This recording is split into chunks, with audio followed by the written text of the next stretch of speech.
J'en suis nulle part, parce que j'avais pris un avocat qui a soi-disant porté plainte. Et puis jeudi dernier, le 23 janvier, il y avait une audience contre un prévenu qui était le chef de chantier à l'époque, de Vinci Construction Terrassement. Donc j'ai été à Aix, alors que je savais, l'avocat avait dit qu'effectivement ils allaient déclarer le tribunal d'Aix incompétent. Or, tout le monde sait, en France entière, puisqu'il paraît qu'on est encore en France, on sait que les audiences se font au lieu d'infraction. Et le lieu d'infraction étant Bastia, pour quelle raison? Ça fait 2 ans que la Directe traîne avec un procès au tribunal d'Aix qui finalement se déclare incompétent. Donc, normalement, j'avais même rien à dire, il paraît, parce que comme il paraît que le procureur n'a pas retenu ma plainte. Là, vous voyez que ça tombe mal, enfin ou bien, c'est-à-dire que vous m'appelez le jour où effectivement je ne peux pas parler, j'ai des problèmes respiratoires et j'habite en face de cette horreur de chantier. Mais ça fait rien, le procureur de la République ne juge pas qu'il faut arrêter ce chantier, quoi. Donc, du coup, maintenant, combien de temps ça va prendre pour que effectivement le truc soit jugé à Bastia?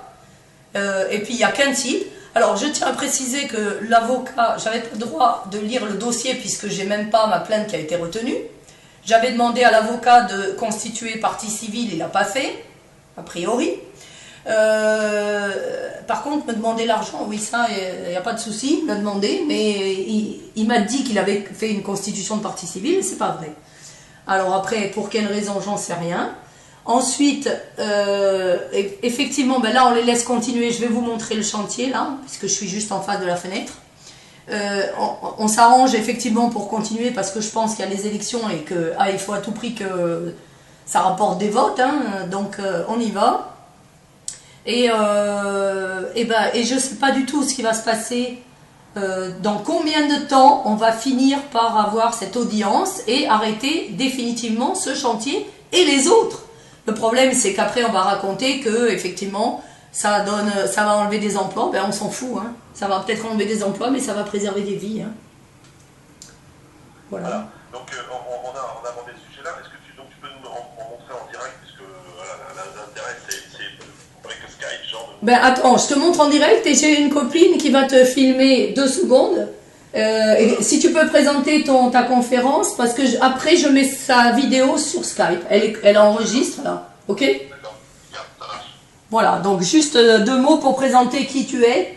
Je filme aussi, c'est compliqué l'histoire. Voilà. Alors donc Luc Bagnet, cofondateur de Réseau A+, association fondée en 1999 à Batimat, donc je suis architecte et là on est en direct du Conseil régional de l'Ordre des architectes pour aborder nos vœux de 2014 et un des vœux concerne effectivement la médiation que l'on surveille et à laquelle on voudrait participer un petit peu plus. Et je disais, parce qu'on est dans le Nord et vous êtes sur Bastia, qu'on aborde cette question des terrains identitaires dans les différents salons auxquels on participe en 2013, voire donc en 2014. On viendra à Marseille donc en juin 2014 et on voudrait bien faire un lien avec le cas donc, des bâtiments en Corse, des terrains identitaires en Corse, puisque je le répète devant vous, et je l'ai dit tout à l'heure aux membres ici de l'Assemblée, que le seuil de français de 5 fibres par litre ne peut pas être abaissé à son seuil technique qui serait de 0,5 fibres par litre pour la population à cause de la Corse.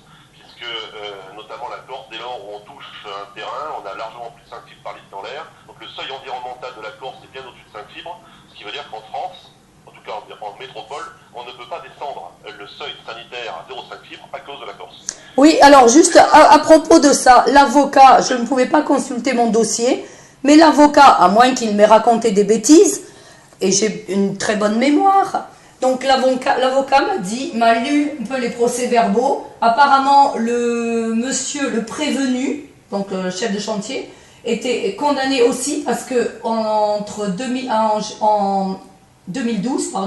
en août 2012, lors de la première excavation, hein, c'est-à-dire la première fois où ils ont commencé à terrasser, ils ont pris des mesures sur l'immeuble du dessus que vous allez voir maintenant, et c'était 15,9. Alors que le promoteur, M. Lapine, raconte partout à la télé et à la radio, parce qu'il y a eu une émission, ils racontent qu'ils n'ont jamais été au-dessus des seuils. 15,9, c'est énorme quand même, non? Oui, parce que là, c'est au-dessus des seuils. Voilà, et on les laisse continuer. Alors, et là, c'est dommage parce qu'il y a 5 minutes, il y avait un camion avec un type qui n'était pas en tenue, qui était venu travailler. Est-ce que vous voyez?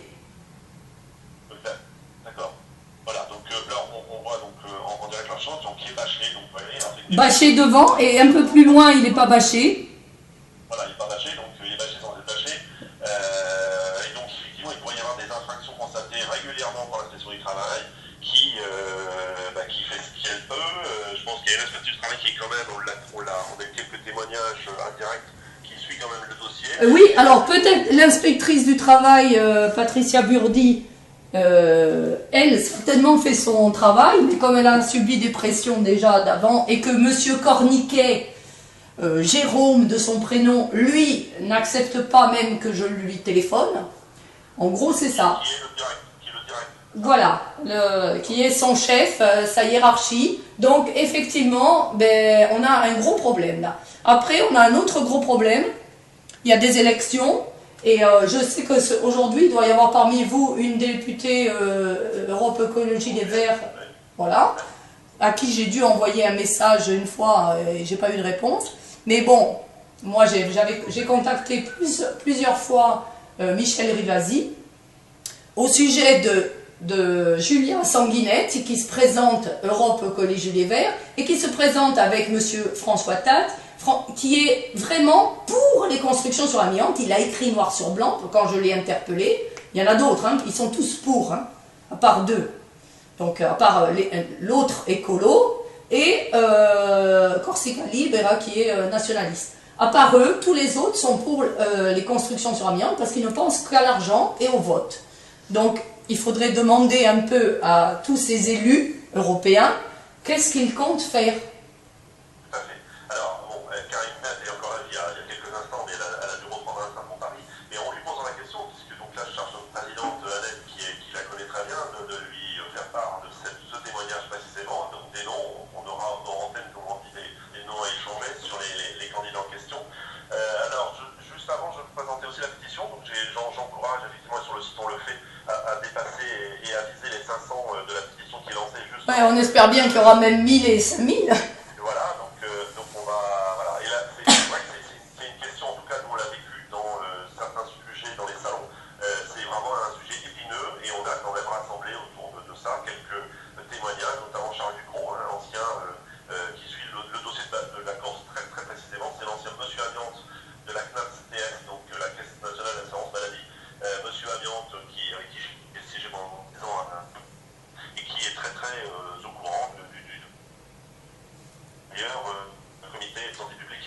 Et je pense qu'il va y avoir prochainement une position du haut comité sur le cas de la Corse, pas seulement de la Corse, il y a aussi en France d'autres situations, les remblais, hein, de terrain faits avec des terrains contifères, et aussi la Nouvelle-Calédonie qui pose aussi un sujet particulier.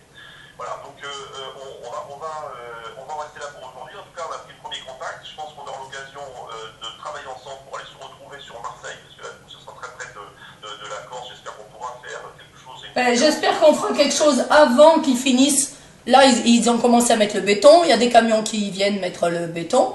Ce qu'on voulait, c'était qu'ils finissent, hein, parce qu'il y a des gros sous derrière. Pas ça c'est une merdouille pour eux. Mais comme la même compagnie, comme c'est Vinci, hein, et qu'ils ont la mine amiantifère, la mine réelle, la mine qui ne fonctionne plus, mais ils ont, soi-disant, ils étaient là pour la sécuriser. En fait, non, à la réunion, la semaine dernière, il y a eu une réunion. En réalité, ils ont commencé à parler de pouvoir utiliser la mine à Canary pour les déblais amiantifères. C'est-à-dire qu'ils veulent vraiment relancer les constructions d'immeubles sur amiante. Voilà, tout à fait. C'est grave. Hein. C'est retour à la nature, on met les déchets amiantifères dans la mine. Donc, effectivement, bon. Alors, voilà pour ça. Donc, Marie-Monique, bon courage. Merci. Je réitérais avec le communiqué donc deux choses. L'appel à Europe Écologie Les Verts pour qu'effectivement, au niveau local, ils se préoccupent de cette question-là aussi.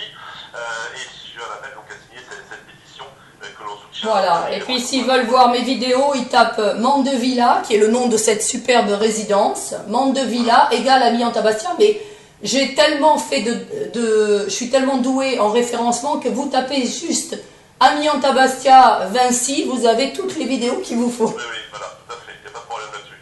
Alors, écoute, encore merci, et puis bon courage pour la suite. Merci beaucoup et bon courage aussi à tous les participants là. D'accord, merci. Merci, au revoir.